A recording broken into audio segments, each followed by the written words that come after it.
గారు మళ్ళీ భారీ మెజారిటీ పోయిన ఎలక్షన్స్ లో అభిప్రాయం మీరు మీ మాటలు చెప్పండి. అది ఎట్లా చెప్పగలుగుతాను సార్. ఇప్పుడు అంటే ఉన్నాడు ఉన్నా కూడా కొంతమందికి చూసినట్టు పోతున్నాడు, కొంతమందికి చేస్తున్నాడు. అది పలుకుబడి వాళ్ళకు అందుబాటులో ఉంటున్నాడు, పలుకుబడి లేని వాళ్ళకు చూసినట్టు పోతున్నాడు. మొన్న మీ గుడి ఎదుర్కొన్నాం సార్. అప్పుడైతే అన్నింటి చేసి నింటి పోనీకి, నింటి డ్యామ్ పైన పోనీకి, అన్నింటి డ్యామ్ నింటి అన్నింటి జమ్మడికి రానికి దాదాపు అంటే 15 కిలోమీటర్లు ఆ మధ్యలో ఉంది సార్.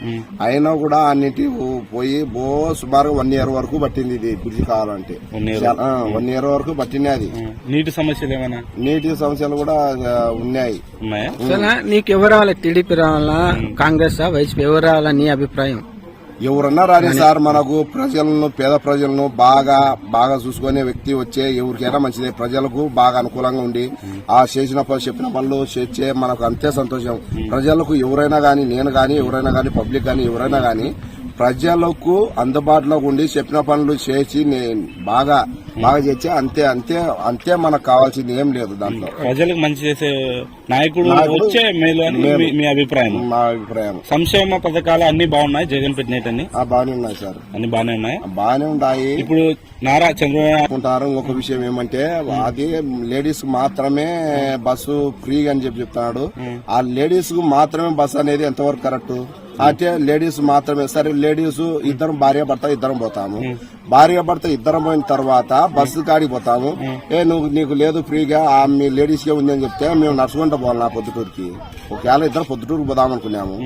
ఇద్దరు మీరు ఒక్కరు టికెట్ ఇవ్వాలి. టికెట్ మీరు ఒక్కరి వాళ్ళు, మీ భార్య గారు ఇవ్వరు కదా టికెట్. లేడీస్ కి ఫ్రీ అన్నారు, బాయ్స్ కాదు. అది ఏదో ఇచ్చేది ఇద్దరికి ఇచ్చినా బాగుంటుంది.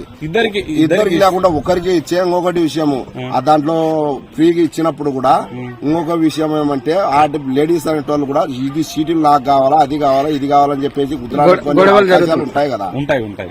మరి ఆల్రెడీ తెలంగాణలో జరుగుతున్నాయి అక్కడక్కడ. ఇప్పుడు పోయిన మొత్తానికైతే ఛార్జీలు ఎక్కువ పెరిగినాయి, ప్రతి ఒక్కటి ఎక్కువ పెరిగినాయి సార్. ఏ ఊరన్నా గానీ, ఏ ప్రభుత్వంగా గానీ, మన జగనన్నా గానీ, అనింటే చేసి టీడీపీ వాళ్ళైనా గానీ, ఎవరైనా గానీ మనకు అందుబాటులోకి వచ్చిన తర్వాత నాయకులు, ఏ నాయకుడన్నా గానీ మన అందుబాటులోకి వచ్చిన తర్వాత ప్రజల్ని, పేద ప్రజల్ని బాగా తీసుకొని బాగా చూసుకొని చెప్పినంత ఏ పనులు చెప్పినారో ఆ పనులు తొందరగా నెరవేర్చే మాకు అంతే సంతోషం.